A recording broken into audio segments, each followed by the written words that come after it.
প্রেমের গাছে একটি ফল ও রসে করে টলমল,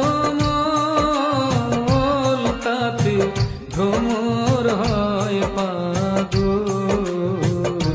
প্রেমের গাছে একটি ফল ও রসে করে টলমল, তাতে ভ্রমর হয় পাগল।